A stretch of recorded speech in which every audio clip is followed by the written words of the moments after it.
जैसा आप सभी ने अभी मीडिया में देखा होगा कि दिल्ली में 5,600 करोड़ रुपए की ड्रग्स बरामद हुई हैं।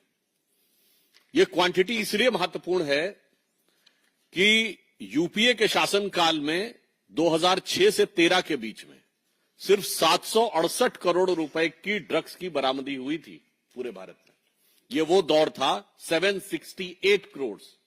यह वो दौर था जब मुंबई से लेकर पंजाब तक ड्रग्स की गिरफ्त में था।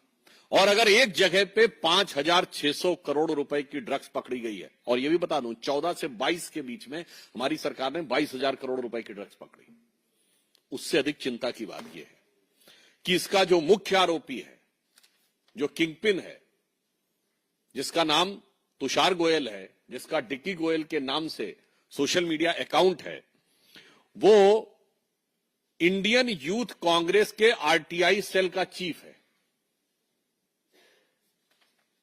बहुत गंभीर बात है।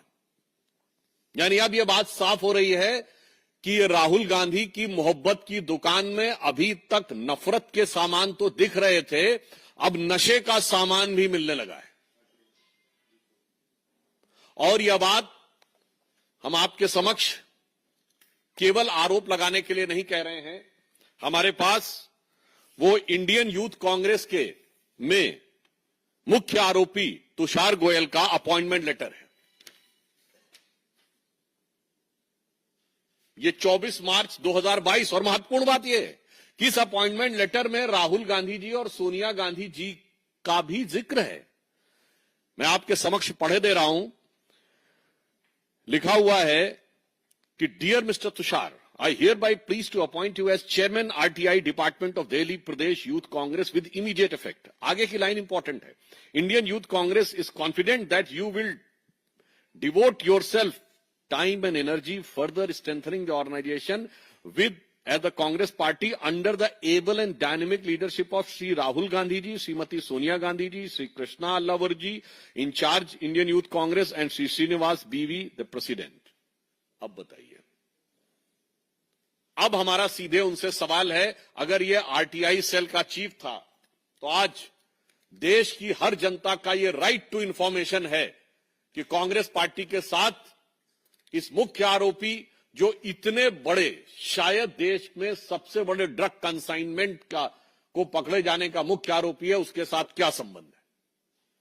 दूसरा, संबंधों का सिलसिला सिर्फ यहां तक नहीं है। ये श्री दीपेंद्र हुड्डा जी के साथ इनकी फोटो है।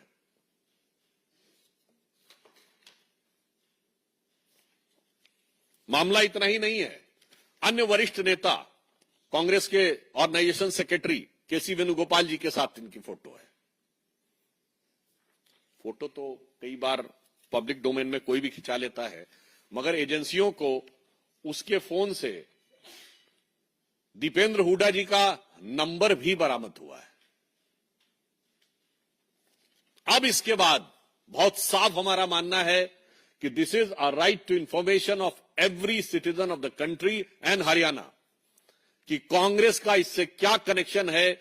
यदि दीपेंद्र हुड्डा जी के साथ न सिर्फ फोटो है, बल्कि उसके मोबाइल में उनका नंबर है, यूथ कांग्रेस का अपॉइंटमेंट लेटर है जिसमें dynamic leadership and blessings of Rahul ji और सोनिया जी का भी जिक्र है, तो अब ये सवाल बहुत गहरे होते हैं, जिसमें हमारे 2-3 प्रमुख सवाल हैं। नंबर 1, ये जो पैसा बरामद हुआ है, ये पैसा कांग्रेस पार्टी के पदाधिकारी के ड्रग तस्करी में इन्वॉल्व होने का है, तो क्या इससे पहले अन्य पैसे भी आ चुके हैं? कांग्रेस पार्टी इसका जवाब दे। ये शक पैदा होता है। दूसरा शक, ये जो पैसा है, क्या ये चुनाव की प्रक्रिया के लिए तो नहीं प्रयोग हो रहा था? 5,600 करोड़ रुपए किस पर्पस से था, और कांग्रेस पार्टी से इसका क्या संबंध है? तीसरा प्रश्न, क्या कांग्रेस पार्टी ने किसी ड्रग माफिया को या ड्रग पेडलर को अपनी पार्टी का पदाधिकारी बनाने में यह शक पैदा होता है कि किसी प्रकार का कोई अरेंजमेंट तो नहीं है? हम ये साफ पूछना चाहते हैं कि अगर उनकी सरकार यदि आ जाती तो इस प्रकार के ड्रग माफिया को हरियाणा में काम करने के लिए उसी प्रकार की छूट मिलती है। ये 3 सवाल देश की जनता के सवाल हैं और ये शक पैदा करते हैं। कांग्रेस को स्पष्टीकरण चाहिए और ये इसलिए गंभीर सवाल हैं क्योंकि आप सभी प्रबुद्ध हैं और मैं देश के प्रबुद्ध नागरिकों से भी कहना चाहता हूं, किसी देश को बर्बाद करना हो तो दो प्रकार की चीजों का प्रयोग किया जाता है। एक, उस देश की जनता के बीच में भ्रम पैदा करो और दूसरा, सीधे उसकी युवा पीढ़ी को ड्रग्स में इन्वॉल्व कर दो।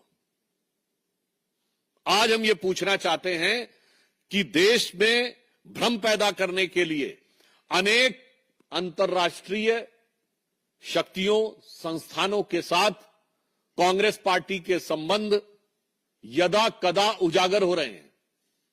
अब देश के युवाओं को सीधे नशे में इन्वॉल्व करने वाले इतने बड़े कांड के साथ कांग्रेस के ऑफिशियल पदाधिकारी का सीधा संबंध उजागर होना बहुत गहरे और खतरनाक संकेत देता है।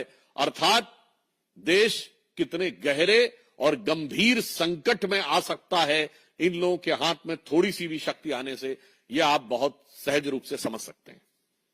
तो हम इसलिए आज इस विषय के ऊपर गंभीर चिंता व्यक्त करते हुए पुनः अपने 3 सवाल कांग्रेस से दोहराते हैं। नंबर 1, इस मुख्य आरोपी तुषार गोयल जो कि कांग्रेस का पदाधिकारी है, जिसका नियुक्ति पत्र उपलब्ध है, उसका कांग्रेस के साथ किस प्रकार का संबंध है? सिर्फ राजनीतिक संबंध है या व्यवसायिक संबंध भी है? This relationship is only political और there is also a financial dimension involve. दूसरा, ये जो पैसा इन्वॉल्व हुआ है, क्या ये पैसे की जानकारी कांग्रेस पार्टी को है और क्या इससे पहले भी पैसे आ चुके हैं? तीसरा, इस प्रकार के लोगों को पार्टी में पदाधिकारी बनाकर क्या कांग्रेस ने ड्रग के किसी नेटवर्क के साथ कांग्रेस के कुछ नेताओं का क्या ऐसा अरेंजमेंट तो नहीं है कि उन्हें आश्वासन दिया हो कि यदि उनकी सरकार आएगी तो जैसे पंजाब ड्रग्स की गिरफ्त में आया वैसे ही हरियाणा को भी वो उसका मार्ग प्रशस्त करेंगे? और इस विषय में अधिक महत्वपूर्ण यह है कि कांग्रेस के सबसे सीनियर नेता हुड्डा परिवार को इस बारे में जवाब देना है, जो पूर्व मुख्यमंत्री रहे हैं और उनके बेटे कांग्रेस के युवा नेता हैं, उनके साथ फोटो और उनका नंबर। तो जवाब कांग्रेस पार्टी से चाहिए और जवाब हरियाणा कांग्रेस से चाहिए और जवाब हुड्डा परिवार से चाहिए। खबरों के ताजा अपडेट के लिए चैनल को लाइक, शेयर और सब्सक्राइब करना ना भूलें।